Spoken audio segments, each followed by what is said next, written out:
como sempre, vocês são aí os protagonistas aí do momento, tá? O Yudi já mandou aqui uma pergunta que acho que vai ajudar todo mundo, porque ele mencionou aqui para a gente fazer uma revisãozona, né? Um apanhado geral aí de tudo que a gente viu no módulo 2, tá? Então eu vou fazer isso, eu acho que isso ajuda vocês a esquematizarem aí as principais ideias. E eu sempre recomendo, pessoal, pode ser, às vezes eu peço para vocês fazerem, e a gente vai liberar logo mais aí umas atividades aí no eClass, mas antes da gente pedir, né, isso acho que pode ajudar em todas as disciplinas, vocês estudarem ou pelo menos esquematizarem um mapa mental. Eu acho que ajuda a vocês enxergarem como as coisas se relacionam, os principais tópicos. É uma dica que talvez aí, né, ajude alguns de vocês a tentar resumir aí os conceitos de uma forma mais visual, mais prática, tá bom? Mas eu vou compartilhar aqui então o PowerPoint, a gente anota os principais tópicos para vocês relembrarem aí, tá bom? Então vamos lá então, pessoal. Na verdade o módulo 2, né, ele é continuação, não deixa de ser do módulo 1, porque a gente está no mesmo assunto, não deixa de estar, não mudamos de assunto, que é a termodinâmica, né, assunto aí completo do nosso segundo bimestre, né? Primeiro bimestre a gente mudou 3 vezes de assunto, né? Começamos com hidrostática, fomos para termometria, terminamos em calorimetria. Agora a gente fica num assunto só, termodinâmica, estudo dos gases e transformações de energia, ok? A gente viu, pessoal, lá no comecinho do ano, quando a gente estudou lá as diferentes propriedades entre os estados da matéria, sólido, líquido e gasoso, a gente viu as propriedades dos gases, né? A gente viu lá a questão da forma e do volume. Tanto a forma quanto o volume dos gases são do recipiente que ele ocupa, né? O gás não tem centro de massa, não tem definições que, por exemplo, a gente tem na questão do sólido. Então, por isso que a gente precisa de uma análise aí bem específica e diferente aí para o nosso estudo dos gases, ok? Aí a gente viu no módulo anterior, que ele não deixa de ser, né, uma ferramenta aí para o nosso módulo 2, que talvez seja a grande dificuldade aí da maioria, a gente começou a ver as variáveis de estado, né? Existem 3 variáveis de estado, que são aquelas que determinam tudo que eu preciso saber sobre como o meu gás está localizado, como ele está funcionando ali no meu sistema. E as variáveis de estado é o nosso famoso PVT, né? Pressão, volume e temperatura. Com essas variáveis de estado, eu consigo me virar de forma completa na análise do meu gás. E a gente viu que existe uma equação que relaciona essas variáveis de estado, que é a equação dos gases ideais ou gases perfeitos, que é a nossa famosa equação de Clapeyron. O que a equação de Clapeyron mostra? Que o produto, pressão vezes volume, é igual ao número de mols da amostra N, vezes uma constante, que a gente tem que estudar ela com cuidado, vezes a temperatura. A famosa equação que a gente já estudou, fizemos alguns exercícios, PV igual a nRT, ok? Pode falar, Hanna, qual é a sua pergunta, querida? Como saber qual fórmula usar? Então é assim, pessoal, no mundo real, no nosso mundo fora de exercício de ensino médio, é muito difícil dizer que os gases vão ser ideais, né? Existe, na verdade, os gases chamados de reais. A questão é que os gases reais, a gente considera interações deles que são um pouco complicadas da gente estudar. Que a gente só estuda isso para quem for aí para o ensino superior, né? Cursos avançados aí de engenharia de física vão estudar gases reais. Para quem tem curiosidade, pode pesquisar depois, a equação de Van der Waals. Você já estudou esse cara ano passado em química. Quando você estudou forças inter e intramoleculares, você estudou uma força chamada de força de Van der Waals. Esse cara montou uma equação que, vamos dizer assim, é a equação de Clapeyron 2.0, entendeu? É a equação dos gases reais que abraça todos. O Clapeyron pegou essa equação, simplificou ela para uma situação mais prática, para uma situação assim mais simples, né? E colocou a equação PV igual a nRT. Então é assim, na prática, para nós, PV igual a nRT, gente, vai funcionar sempre. Porque a gente nem aprende no ensino médio a equação de Van der Waals, né? Ele coloca dois parâmetros lá da questão da interação entre as moléculas, da interação com a parede do recipiente, e a gente simplifica isso. Então, PV igual a nRT, pessoal, é uma equação que você vai conseguir utilizar sempre para calcular número de mols, para calcular valor das variáveis de estado, se for necessário. Se o exercício não te der pelo gráfico ou por uma outra situação, essa equação vai servir, tá? Então, para simplificar a ideia, pode usar ela sempre. Ela só funciona para gás ideal, para gás perfeito. Mas é a situação que a gente aproxima aqui no ensino médio. É tipo falar que a gente despreza o atrito e a resistência do ar, como a gente fazia no passado, né? No mundo real, a gente sabe que esses caras vão ser considerados.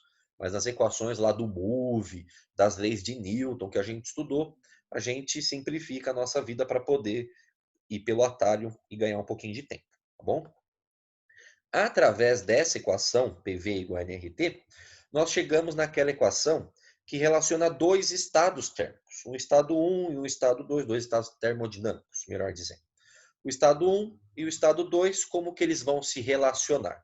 Que é lá a equação do pivete, né? P1, V1 dividido por T1 igual a P2V2 dividido por T2, que é vezes, né? Então você tem dois estados termodinâmicos onde não há variação do número de mols, né? Ninguém não abre a tampa do recipiente, ninguém escapa, ninguém entra. Só que ele está mudando pressão, volume e temperatura. Essa é a relação que a gente vai descobrir, vai utilizar, que ela é consequência, né, da equação de Clapeyron. E através desses carinhas aqui, a gente chegou naquelas transformações específicas, né, naquelas transformações gasosas que a gente estudou no módulo 1 e que muitas delas apareceram também no módulo 2. Né? Então a gente começou a ver, por exemplo, a isobárica. Transformação isobárica é aquela que possui a pressão constante. Então, se você utilizar a equação do pivete, se você precisar dela para uma transformação isobárica, a pressão não mudou. Pressão inicial igual à pressão final, P1 igual a P2. Então, o seu pivete, você cancela o P1 e P2 dos dois lados, porque eles vão ser iguais, né? Aí sobra V1 dividido por T1 igual a V2 dividido por T2. Pessoal, não precisa decorar esse cara para a pressão constante, entendeu? Você pega o pivete, que é um negócio assim mais simples, é uma equação só, e através dela é que você chega nas outras, cancelando os caras que ficaram constantes, entendeu? Então não precisa se preocupar com a equação específica de cada transformação. Pega o pivete, cancela quem é constante que você chega nessas, tá bom? Não se preocupe com isso. A outra transformação que a gente viu é a isovolumétrica, que ela possui aí alguns sinônimos que podem aparecer dependendo do seu enunciado. A gente pode ter transformação isométrica e também pode ter transformação isocórica. Sinônimos, mesmo nome para, nomes diferentes para a mesma coisa, né? E o nome ajuda sempre a gente lembrar. Isovolumétrica, o volume vai ser constante, né? Aí você pega a equação do pivete e cancela V1 com V2, né? Os volumes agora são iguais, e aí você chega em P1 dividido por T1 igual a P2 dividido por T2, né? É o jeito que fica o pivete quando você cancelou os volumes. Tá aqui. Ok? A análise é muito parecida com a da isobárica. A outra transformação que a gente viu que tem consequências na equação aí do pivete é a isotérmica. Na isotérmica, a temperatura é constante. Percebe que os nomes ajudam a gente a lembrar, né? Dentro do nome está escrito lá. Quando a temperatura é constante, corta T1 com T2, sobra P1 vezes V1 igual a P2 vezes V2, ok? Aí cada transformação dessa tem um nome, né? Que a gente viu lá. Tem lei de Charles, lei de Gay-Lussac, lei de Boyle. Não se preocupem também com os nomes, tá bom, pessoal? É muito específico isso. A gente abordou para te mostrar que existe, mas não fique investindo aí espaço do seu HD interno para ficar decorando esses caras, tá bom? A última transformação que a gente viu, e já respondendo a pergunta aí da Hannah no bate-papo, é a transformação adiabática, né? A adiabática, ela tem uma propriedade, né? Mas ela não tem, vamos dizer assim, implicações no pivete. Porque a adiabática ela não mexe nem com pressão, nem com volume, nem com temperatura, né? Ela mexe com calor, né? Na transformação adiabática, o calor Q é igual a zero, né? A gente analisa mais a transformação adiabática sobre o contexto da primeira lei da termodinâmica que a gente vai relembrar e resumir juntos aqui, tá bom? Então agora sim, professor, qual que é a diferença entre isotérmica e adiabática? A gente viu, pessoal, por isso que a gente estuda temperatura e calor antes, né, no bimestre anterior, para a gente realmente entender qual é a diferença entre esses conceitos separadamente. Calor e temperatura, para quando a gente precisar deles agora na termodinâmica, a gente deixar cada um na sua caixinha, né, mas buscar, obviamente, a relação entre eles. Uma transformação adiabática, para que não haja troca de calor entre o gás e a vizinhança, né, e entre o recipiente que ele está, essa transformação é uma característica dela, que ela precisa ser muito rápida, que daí não dá tempo de trocar calor. Porque o calor, pessoal, a gente troca calor a todo tempo, né? Nós vimos que para haver troca de calor, para haver transferência de calor, é só haver proximidade de um corpo mais quente de um corpo mais frio. É só haver diferença de temperatura que haverá calor. E a todo momento a gente está em contato com coisas que estão a temperaturas diferentes. Então, a todo tempo a gente está trocando calor, absorvendo ou liberando. É claro que nós, corpo humano, a gente não sente muito isso, porque a gente tem mecanismos internos, anatômicos, biológicos, questão da homeostase, que a professora Ju, acho que esse ano vocês vão estudar a parte aí de mamíferos, né, ou de homeotermos, pelo menos, né, para avaliar como isso funciona, a questão do sangue quente, né? Mas isso é questão do ser humano. Agora, os outros materiais, a todo tempo, eles estão trocando calor, absorvendo e liberando, até ser atingido o equilíbrio térmico, né? Que é quando a temperatura fica constante. Então, se percebe que na definição de calor e temperatura existe relação entre eles, só que isso não é a mesma coisa. Então, você pega, por exemplo, uma transformação isotérmica. Transformação isotérmica clássica é aquela que você coloca lá um pouquinho de o gás, né? Não precisa colocar nada, já está lá dentro, né? Tem o seu gás lá dentro de uma seringa, por exemplo, né? E você tapa lá a entradinha lá de gás, para não deixar gás escapar e nem gás entrar lá na sua seringa. Quando você aperta o êmbolo, né? O que você está fazendo? Você está pressionando esse gás. Você está aumentando a pressão, em contrapartida, você está diminuindo o volume. E essa transformação, pessoal, ela é uma ótima aproximação de uma transformação isotérmica, porque não houve variação de temperatura no gás. De abrir e fechar o êmbolo, né, de apertar e subir, enfim, você não está mudando a temperatura do gás. Você está mudando a relação entre pressão e volume, que está aqui. Quando a pressão aumenta, que é como você está esmagando o gás, o volume vai diminuir para haver uma compensação. Mas esse gás que está lá dentro, ele está trocando calor, né? Ele está tendo uma troca de calor com a seringa, porque eles estão em contato. Você deixar algum tempo lá, esse cara vai estabilizar com a temperatura ambiente. Então, mesmo com a temperatura constante, eu posso ter troca de calor. Ou sem troca de calor, eu posso ter mudança de temperatura. Isso é possível por causa da primeira lei da termodinâmica. E aí a gente junta esses conceitos aqui das transformações individuais para serem aplicados na análise da segunda, do módulo 2, que aborda prioritariamente a primeira lei da termodinâmica. E é esse cara que a gente vai resumir aqui de novo, tá bom? Então, olha aqui, ó. Primeira lei da termodinâmica.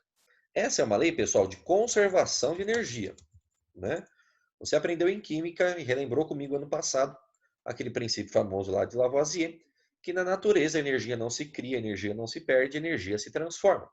Então a primeira lei da termodinâmica é isso. É uma lei que mostra as transformações de energia dentro de uma transformação gasosa. É claro que o gasoso, ele é só um exemplo, né? A primeira lei da termodinâmica funciona para todos os fenômenos aí físicos, químicos e biológicos. A questão é que você tem um tipo de energia que vai ser transformada em outro e no fim das contas essa energia é totalmente conservada. Então, qual que é a forma escrita da primeira lei? Vamos colocar os símbolos aqui para ficar bem bonitinho. Aqui, ó.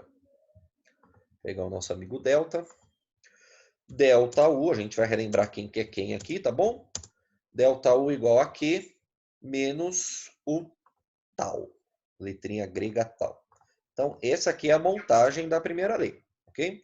Agora vamos relembrar quem que é quem e quais são os significados dessas quantidades de energia que são envolvidas aqui. ΔU, já vimos, estudamos bastante esse cara, é a nossa amiga energia interna. A energia interna, pessoal, lembre disso, ela é uma função exclusiva da temperatura. Energia interna só depende da temperatura. Temperatura aumenta, energia interna aumenta. Temperatura diminui, energia interna diminui. Temperatura ficou constante, energia interna ficou constante. A definição de energia interna, ela é a soma das energias cinéticas de todas as moléculas do gás, né? Claro que isso é muito complicado de fazer, né? Porque você tem lá 6 vezes 10 elevado a 23 moléculas, né? No gás, lá você tem números muito grandes. Então, ao invés de ficar somando mv² sobre 2 de cada molécula, a gente tem outras formas de calcular isso, e a energia que traz essa informação é a energia interna. Inclusive, nós avaliamos isso no bimestre passado, não é certo dizer que os corpos possuem calor, ok? Os corpos trocam calor, mas o que eles possuem a nível atômico é energia interna. Então, o pedaço da energia interna, a fração, a parcela da energia interna, que é trocada entre os corpos, aí sim ela é chamada de calor. Então, quando a energia está dentro do corpo, movimentação das moléculas lá em estado caótico, lá, movimento aleatório, energia interna é U. Quando eu troco por diferente temperatura, eu troco o nome, aí sim vira calor, ok? Beleza. Aí agora a gente vai ver a outra energia aqui que para a gente avaliar, que é o nosso amigo Q, é o nosso amigo calor. Tá aqui, ó. Deixa eu colocar um Breguenite aqui para a gente não se perder. Isso. O nosso amigo Q é o calor. O calor a gente viu, pessoal, lá no módulo anterior, né, até no bimestre anterior, o calor ele vai ser absorvido ou vai ser liberado dependendo se o gás estiver em contato com uma fonte quente ou com uma fonte fria, né? Então, quando o gás estiver em contato com uma fonte quente, o calor será absorvido pelo gás. E a gente viu que calor positivo é calor absorvido. Em contrapartida, quando o gás estiver em contato com uma fonte fria, esse calor, será liberado, aí o calor assume um sinal negativo.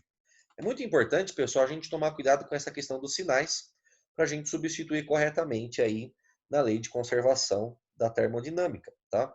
Os sinais e o significado desses sinais são muito importantes para a gente entender realmente o que está acontecendo, tá?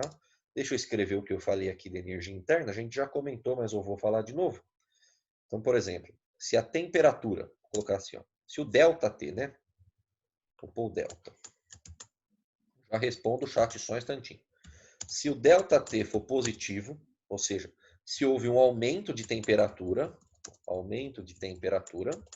isso implica num ΔU também positivo.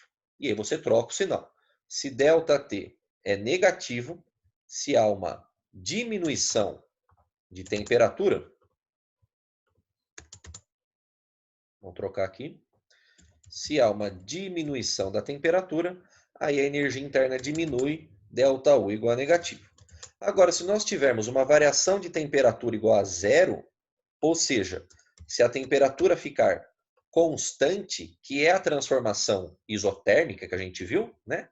Temperatura constante, que é a transformação isotérmica, a gente vai ter um ΔU igual a zero, né? Então, perceba que pela primeira lei da termodinâmica, transformações isotérmicas, a gente pode melhorar um pouco lá a minha primeira lei. Olha como vai ficar. Na isotérmica, só na isotérmica, ok? ΔU igual a zero. Pegue a primeira lei e substitua aqui. Olha como vai ficar, ó. Ó. Zero no lugar do ΔU igual a calor menos o trabalho. Então, nas transformações isotérmicas, pessoal, a gente tem uma condição específica na qual o calor fica exatamente igual ao trabalho. Eu não acho que essa informação compense de você estar decorando, né? Porque ela é uma consequência imediata da primeira lei. Então, o que ele está querendo dizer? Quando não há variação de temperatura no gás, todo o calor que for, no caso, absorvido, vamos supor, todo o calor que for absorvido, ele será transformado em trabalho. Ele será transformado em energia útil para o gás aumentar ou diminuir de volume. Ok? É isso que ele está querendo dizer. Se não há mudança de temperatura, todo o calor está sendo convertido em trabalho. Ok? Deixa eu só ver aqui no bate-papo. Tá, perguntaram do ciclo, vou falar sobre o ciclo quando a gente falar de trabalho, do sentido. O Nicolas perguntou se eu vou liberar esse slide. Posso liberar, pessoal. Como a aula vai ser gravada, vocês podem ter acesso depois a esse slide, tá bom? Mas eu salvo esse slide e anexo para vocês lá no iClass. Pode ser? Combinado assim? Eu mando lá para vocês, não tem nenhum problema, tá bom? Bom, de ΔU é isso, né? De energia interna. De calor é isso, calor absorvido, calor liberado. Aí só um detalhe. Vamos simplificar aqui o negócio. Ó. Falando da transformação adiabática, que a gente viu lá no slide anterior. Calor é igual a zero, certo? Então, o que eu vou fazer? Pego a primeira lei, olha como fica. Ó. Fica ΔU igual a Q menos tal. Só que o calor é igual a zero. Né? Então, some esse carinha aqui, está sobrando apenas o quê? Que ΔU é igual a menos o trabalho. O que é essa informação? Deixa eu aumentar um pouquinho a letra, que ficou pequenininha aqui. Isso. O que essa informação está querendo dizer, pessoal? Quando não há absorção ou liberação de calor, quando não há troca de calor na transformação, todo trabalho, toda energia útil do sistema está sendo convertida em mudança de temperatura, que é ΔU. Só que a gente tem que tomar cuidado com o sinal. Está sendo um sinal trocado. Para a gente entender esse negócio do sinal, vamos falar sobre o trabalho, que é a energia que está faltando. Ok? Então, olha aqui. Ó. Trabalho, que é o tal. É esse carinha aqui. O que esse cara mostra para nós? O trabalho, pessoal, é sempre a energia útil do sistema. O trabalho é que faz o pistão lá girar no motor. O trabalho é que faz o gás expandir ou comprimir. É a energia útil associada à variação de volume do gás, ou expansão ou compressão. Toda vez que houver uma expansão do gás, ele está aumentando o volume, então, aumento de volume, né? O que isso quer dizer? Que o gás está gastando energia para ele aumentar esse volume. Ele gasta energia. O gás realiza o trabalho. Aí, para a questão de sinais, isso que é muito importante na análise aí da primeira lei, quando acontece uma expansão, o trabalho é positivo. Positivo na expansão. Ele realiza o trabalho. A energia é gasta por ele. Quando acontece a compressão, aí é tudo o contrário. Acontece uma diminuição do volume. Eu estou esmagando o gás. Então, quem está realizando o trabalho é a vizinhança, é o observador. A gente usa mais essa palavra vizinhança para falar de termodinâmica. Então, aqui a gente fala que o gás, ele sofre o trabalho. Ele ganha essa energia da vizinhança que está esmagando ele. Para a questão de sinal, na compressão, o trabalho é negativo. Ok? Como o trabalho está sempre associado à variação de volume, se você pegar aquela transformação que a gente viu lá no comecinho lá, a transformação isovolumétrica, isométrica, isocórica, nessa transformação não há variação de volume, ou seja, ΔV igual a zero, volume constante, certo? Então, olha aqui, ó, ΔV igual a zero. Quando isso acontecer, pessoal, o trabalho também é igual a zero.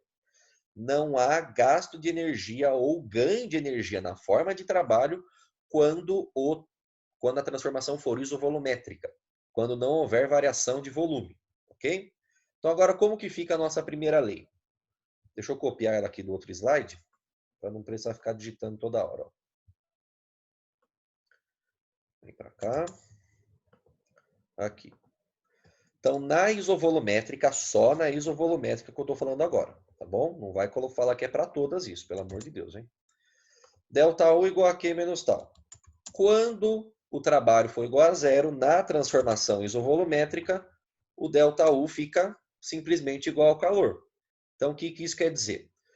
Quando não houver expansão ou compressão do gás, quando o gás ficar estático, toda a energia absorvida ou liberada na forma de calor vai ser transformada em aumento ou diminuição de temperatura, que é o que acontecia, pessoal, na análise da calorimetria, né? Não havia expansão ou compressão do sólido, né, que a gente estava estudando, ou mesmo do líquido lá, da água lá em contato com o gelo. Então, o que a gente tinha? Que o calor ia ser transformado em temperatura, por exemplo, pela equação do Quimacete. É o que está acontecendo aqui. Eram transformações isovolumétricas, porque sólidos e líquidos eles têm volume próprio. Lembra disso? Só faz sentido a gente falar de transformação isovolumétrica no gás. Quando há variação de volume, aí você precisa considerar também a energia na forma de trabalho.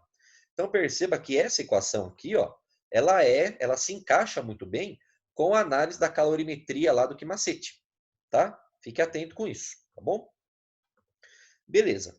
Ainda falando de trabalho, a gente vai precisar relembrar aqui, eu já respondo o chat, só um instantinho, da análise lá do nosso gráfico, né, do nosso diagrama PV, do diagrama que relaciona pressão com volume. Pressão sempre no eixo X, volume, pressão no eixo Y, no eixo das ordenadas, volume no eixo X, no eixo das abscissas. Esse diagrama vai resolver muito exercício para você. Toda vez que tiver um gráfico lá, nesse diagrama, você consegue tirar muitas lições. Antes da gente falar do gráfico, eu estava esquecendo de um detalhe aqui, né? Que dá para a gente ter uma formuleta do trabalho, né? Precisamos relembrar isso. O trabalho pode ser calculado como sendo quem? Pressão P vezes variação de volume ΔV, né? O P ΔV que a gente resolveu muito exercício aí. O que você precisa tomar cuidado, querido, é que essa formuleta do trabalho só funciona para transformação isobárica. Ok? Só funciona para pressão constante. Quando a pressão for constante, pode calcular o trabalho P ΔV. E percebe como essa análise que eu fiz anteriormente, ela funciona. Olha só. Aumento de volume. Então, quer dizer que o ΔV é positivo, certo? Volume final maior que o inicial, o gás está aumentando o volume.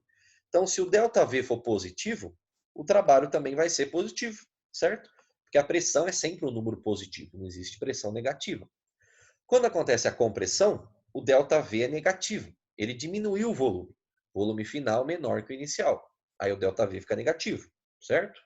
Quando isso acontece, esse cara negativo multiplicado por um positivo, menos multiplicado com mais, menos. Aí dá o trabalho negativo que a gente tinha visto. E a mesma coisa na isovolumétrica. Quando ΔV for igual a zero, coloca zero aqui nesse carinha aqui, ó. Pressão vezes zero, zero. Por isso que o trabalho é igual a zero na isovolumétrica, tá? Então essa equação aqui, ela acaba resumindo os casos que a gente tem de compressão, de expansão e de sem haver variação de volume. Mas cuidado que a gente só pode utilizar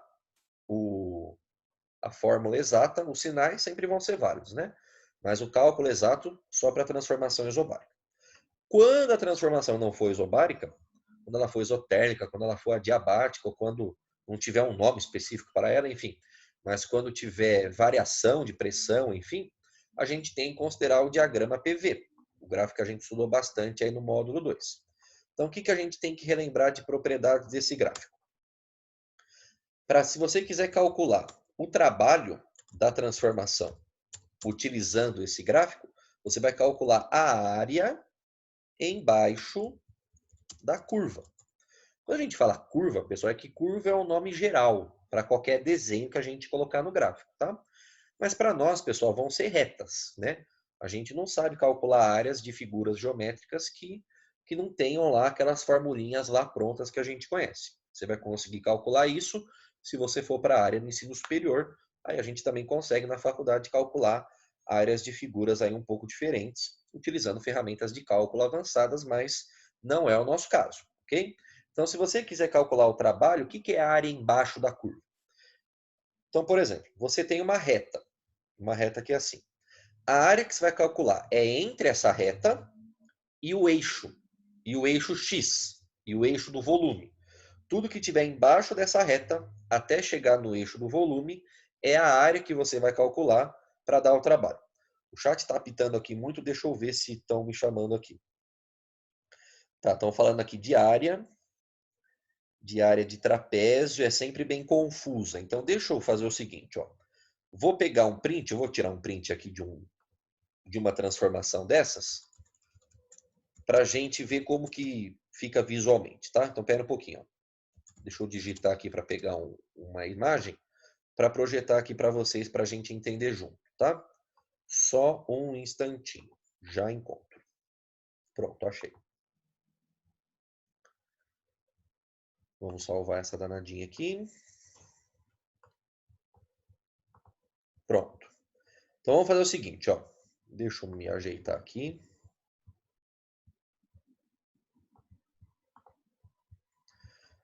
Ctrl V. Vamos ver se ele copia aqui.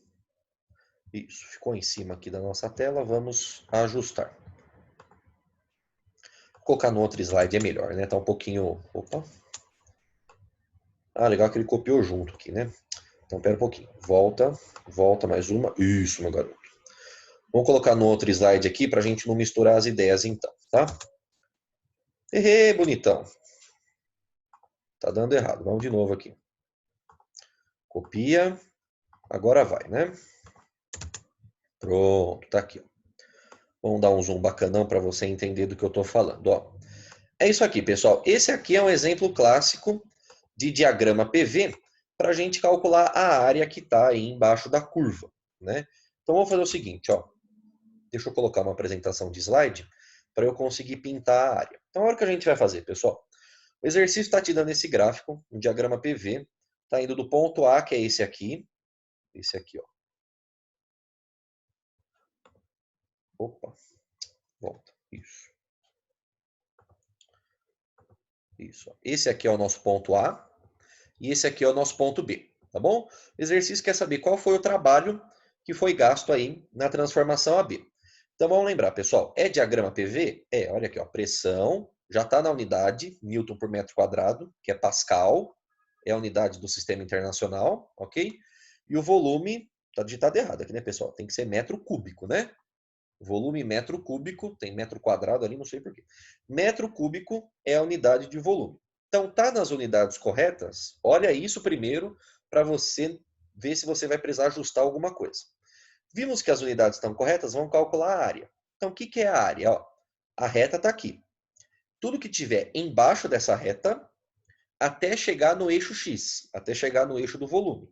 Então, a área que eu vou calcular é essa aqui, ó. Tudo isso aqui, ó.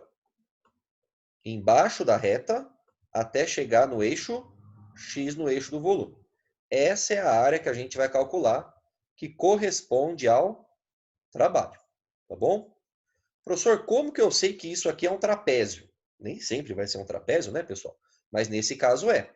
O jeito mais fácil de você enxergar, para esse caso aqui, é você virar a sua cabecinha para a esquerda. Vira aí. Tem gente que não está virando a cabeça. Vira a cabeça para a esquerda. Olha aí, ó. Porque aí você consegue visualizar melhor o trapézio do jeito que a gente conhece. Se virar para a esquerda, eu vou passar limpo. Ó, ele fica assim, ó. Com linhas retas, né, pessoal? Mas ele fica assim, né? Ó.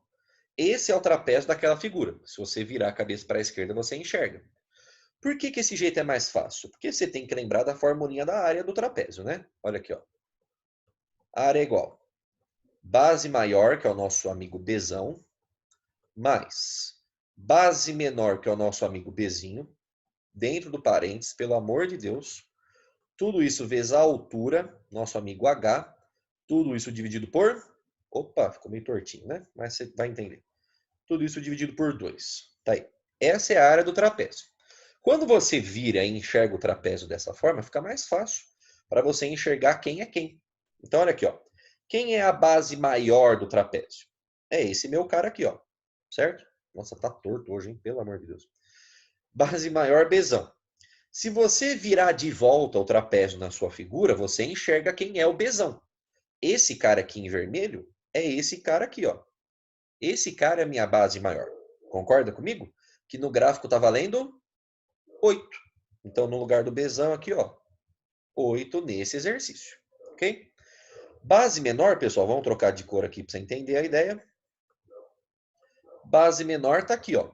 Lembra sempre, pessoal, que as bases do trapézio, elas são paralelas entre si. Por isso que esse carinha aqui, ó, entre o 0, 5 e o 2 não pode ser base, tá? Porque ele não tem nenhuma reta paralela a ele dentro do trapézio. Tome cuidado com isso. O trapézio ele está disfarçado ali no diagrama, tá? Então a base menor é esse carinha aqui em verde, que pelo meu gráfico vale 2. Percebeu a ideia? Tá aqui, ó. Então a base menor é 2. Agora, quem é a altura? Bom, a altura é o cara que sobrou, né, pessoal? A altura é esse carinha aqui assim, ó. Aqui, ó. Esse cara é a minha altura H. Que se você avaliar, se você virar de novo a cabeça, a altura é esse carinha aqui, ó. Certo? Aqui, ó, H. Quem é a altura nesse exercício? De 0,5 até 2. De 0,5 até 2 eu andei 1,5. Tá aqui, ó. Então, descobri quem é base, quem é base, quem é altura, jogo na formuleta para eu calcular a área. Nesse caso, vai dar quanto? Ó, 8 mais 2, 10. Está dentro do parênteses, faz a soma primeiro. 10 vezes 1,5, 15. 15 dividido por 2, 7,5. Então, a área, que vai corresponder ao trabalho, é 7,5 joule, porque está todo mundo no sistema internacional. Pascal na pressão e metro cúbico, tá? Que tem que ser cúbico, né? No volume. Agora, o que a gente tem que tomar cuidado é a questão se esse trabalho vai ser positivo ou vai ser negativo, né? E aí, pessoal, você tem que olhar para essa sem vergonha da flechinha, né? Não é um ciclo fechado, a gente vai relembrar o ciclo daqui a pouquinho, antes de terminar a aula. Nesse caso, como é uma única transformação, você tem que olhar para o sentido dela. Você está indo para um ponto que tem o volume 0,5, que é o ponto A, até chegar num ponto B, que tem volume 2. Ou seja, ele aumentou o volume. O gás expandiu. Foi de meio metro cúbico para 2 metros cúbicos. E a gente já sabe que na expansão do gás o trabalho é positivo. Então tá aqui, ó. Realmente mais 7,5. Se a flechinha saísse do B e fosse para o A, só de inverter a flechinha, o cálculo seria o mesmo da área. Continuaria sendo 7,5. Mas você, sabendo que aí seria uma compressão, teria que colocar um sinal de menos. Então, muito cuidado com essa análise, pessoal. Um sinalzinho pode mudar aí toda a interpretação de um exercício. Tudo bem? Beleza? Tranquilidade? Então, deixa eu sair aqui da nossa tela. Vou manter a anotação por tinta, que isso vai te ajudar a entender. Ó, ficou bem bonito, hein? Para você avaliar depois aí o passo a passo. Agora vem a pergunta que muita gente está fazendo aqui com relação a questões do trabalho cíclico, né? Quando a transformação for cíclica, tá? Hanna, essa pergunta, depois me manda um e-mail que você fez aí sobre os outros trabalhos, me manda um e-mail e a gente conversa com mais calma. Pode ser? Depois você me dá um toque lá. Agora vamos avaliar, pessoal, o trabalho no ciclo, ou as transformações cíclicas, né? Então, olha aqui, ó. Transformações cíclicas. De novo, pessoal, vou puxar aqui uma imagem aqui, eu já vou buscar e vou projetar aqui para você, de uma transformação cíclica, para a gente avaliar aqui o passo a passo, fica mais visual para você, né? Pronto, aqui achei aqui um sem vergonha para a gente projetar, ó. Copia, manda aqui, bonito, tá aqui, ó. Vamos dar um zoom nele. E eu também vou pôr a apresentação do PowerPoint aqui para a gente conseguir rabiscar. Então, pessoal, perceba, na transformação cíclica, visualmente a gente já percebe uma diferença, né? Não existe ponto inicial e ponto final, né? A gente coloca lá ponto A, B, C para facilitar a nossa análise, né? O exercício pergunta qual é a temperatura naquele ponto, quanto vale não sei o que naquele ponto, mas não tem começo e fim, né? É um ciclo fechado, que obviamente vão ser formados por figuras geométricas também que a gente consegue calcular. Então, olha só, sempre lembre de olhar as suas unidades, pessoal. Muita gente perde exercício por causa disso. Tá em Pascal, tá em metro cúbico, não preciso ajustar nada. E não tem aquele número que vem aqui, às vezes, carregado, né? Tem alguns exercícios que a gente já viu, que o eixo Y está escrito lá como 10 a quinta Pascal, que o eixo X está escrito como 10 a menos 3 metro cúbico. Tome cuidado quando tiver esses números carregados no eixo, porque daí todos os valores dos eixos têm que ser multiplicados por aquele número que está lá entre parênteses junto com a unidade. Cuidado com isso, tá bom? Cuidado com isso. Não é o caso desse exemplo aqui que eu peguei, né? Então vamos relembrar, pessoal. Vamos dar nome aqui para os bois para facilitar. Aqui é o ponto A, aqui é o ponto B e aqui é o ponto C. Estou inventando na minha cabeça, tá bom? Então, o ciclo ABCA é o jeito mais comum da gente falar para mostrar que realmente é um ciclo que ele volta para o ponto inicial. Então, aqui, pessoal, você tem algumas opções para, por exemplo, calcular o trabalho nesse ciclo. Quando for ciclo fechado, você pode, ou transformações compostas, vamos dizer assim, né? Você tem mais de uma transformação. Se fosse, por exemplo, ABC, se fosse ABC sem voltar para o A. Se fosse ABC, o trabalho seria o trabalho da transformação AB mais o trabalho da transformação BC. Você pode dividir nas transformações individuais e calcular o trabalho de cada uma. Às vezes pode te ajudar, às vezes pode ser necessário. Então, o trabalho do ABCA, você pode fazer da mesma forma. Você divide em trabalho da transformação AB mais o trabalho da transformação BC mais o trabalho da transformação CA. Eu gostaria, pessoal, que você depois treinasse isso. Você vai treinar das duas formas que eu vou te passar aqui, dos dois esqueminhas que tem. Calcular o trabalho através das transformações individuais, ou, e aí vem o atalho, vem a dica para você ganhar tempo. Eu vou pedir para você fazer desse jeitinho aqui em 3, só para você treinar. Mas na hora que você estiver fazendo um exercício na lista, no vestibular no Enem, vai pelo atalho. Ganha tempo, né? Quando você tem um ciclo fechado, que é esse caso, olha aqui, ó. O ciclo está fechadão. Começa e termina no mesmo ponto. O trabalho, pessoal, você pode calcular como sendo a área interna do ciclo. A área da figura geométrica de dentro do ciclo. Só quando o ciclo for fechado. Então, aqui, ó. O trabalho fica igual à área do ciclo, da parte de dentro. Se você calcular separadamente, do jeitinho que eu coloquei a linha amarela, também vai dar certo. Gostaria que você treinasse, só para treinar, mas vai pelo atalho. No caso aqui é um triângulo, base vezes altura dividido por 2, tudo certo. Só que tem um detalhe. Novamente, o detalhe é o sinal. Se você faz do jeito amarelo, calculando os trabalhos individuais, cada trabalho vai ter um sinal, que vai depender da setinha. Então, olha só. O AB, pessoal, é fácil. Eu gostaria que alguém abrisse o microfone, porque essa aula já se transformou num monólogo faz tempo, né? Abre o microfone e alguém me fala aí. Quanto vale de cabeça o trabalho da transformação AB? Alguém fala aí para mim. Um de cada vez para não tumultuar a linha. Transformação AB de bola. Qual é o trabalho? 20. Alguém falou 20. Alguém dá mais, alguém dá menos? Quanto vale o trabalho da transformação AB? Hein? Peraí, eu falei errado, é menos 20. Tá, alguém falou menos 20. Mandar aqui para mim no bate-papo que é 0, transformação AB. E aí, pessoal? Vamos relembrar? Transformação AB, pessoal. Que tipo de transformação que é? É uma transformação isovolumétrica. Olha só, de A para B, pessoal, não há mudança de volume. Não há mudança de volume.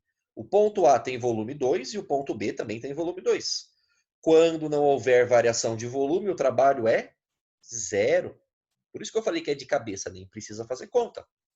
Entre A e B não há variação de volume. Então, este trabalhinho aqui, ó, AB já vale 0. Uma conta a menos para fazer.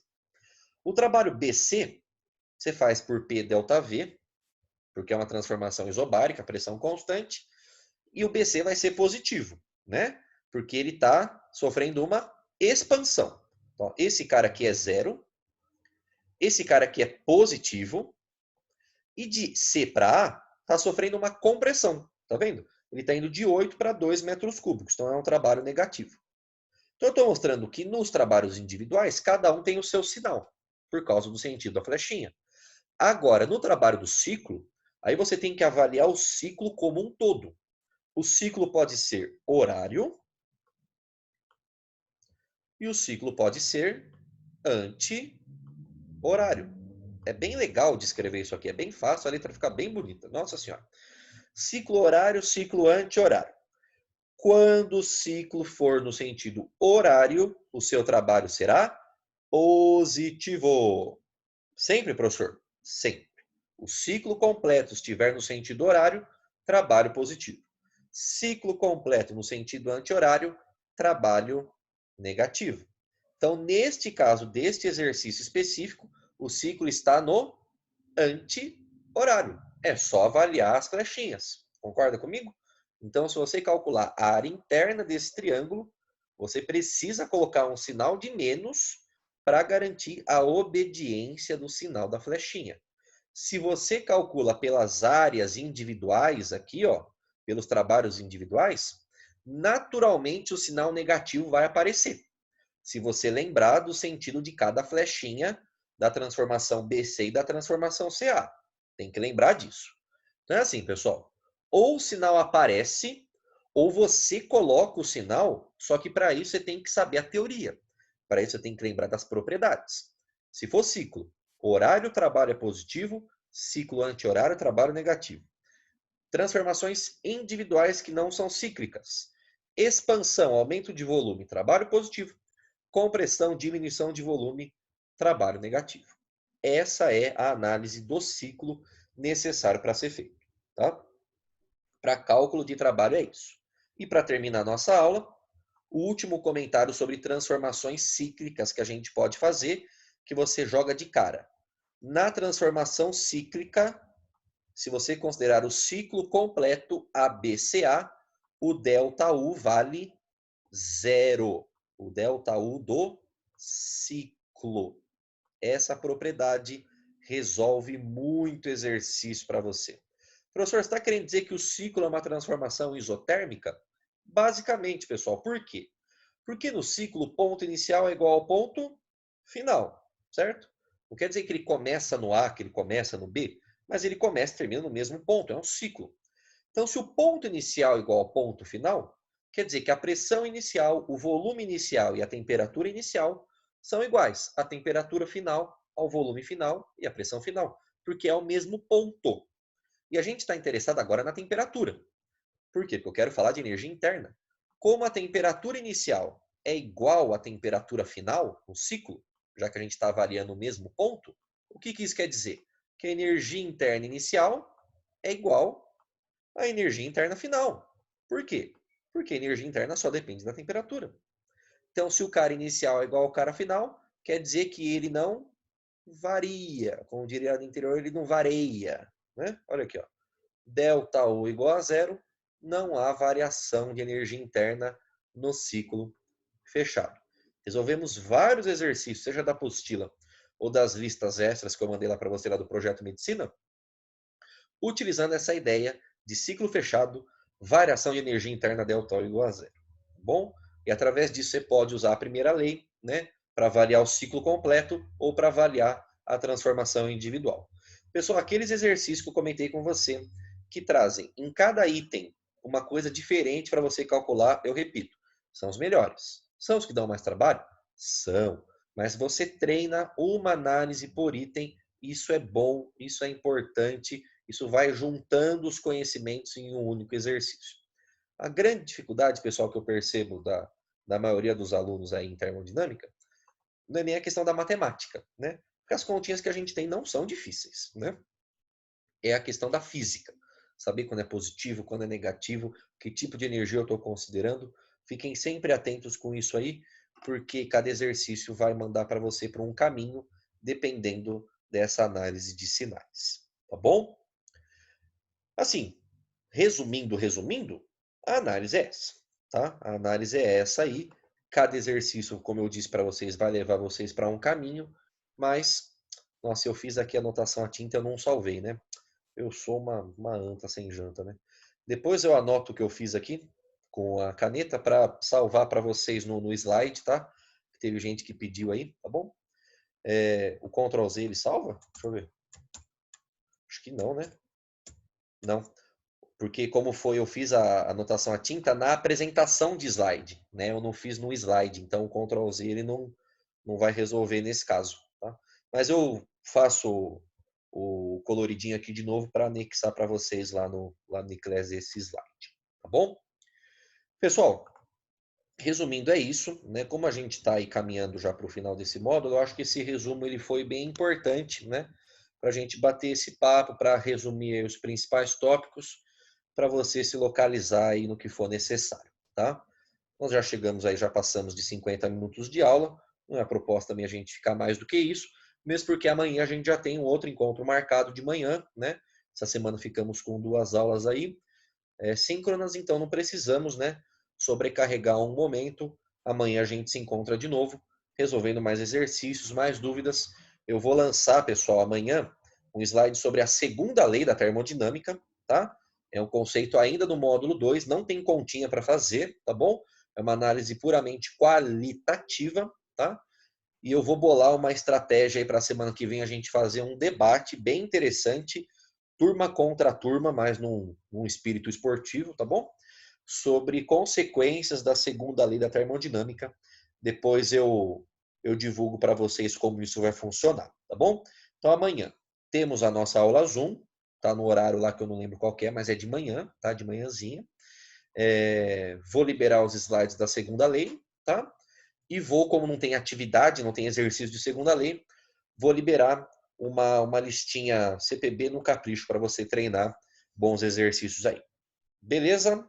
Estamos acertados assim então? Show de bola, pessoal. Muito obrigado pela participação de vocês. Boa aula. Show de bola. Tamo junto. Vou subir para o YouTube ainda hoje, tá? E até o final do dia eu atualizo a sua postagem do Iclass com o link dessa aula gravada. Belezinha? Crianças, beijos no coração. Fiquem com Deus. Muitas, muitas saudades de vocês. Espero que todos estejam bem, se cuidando, lavando a mão e ficando em casa bem quietinhos aí.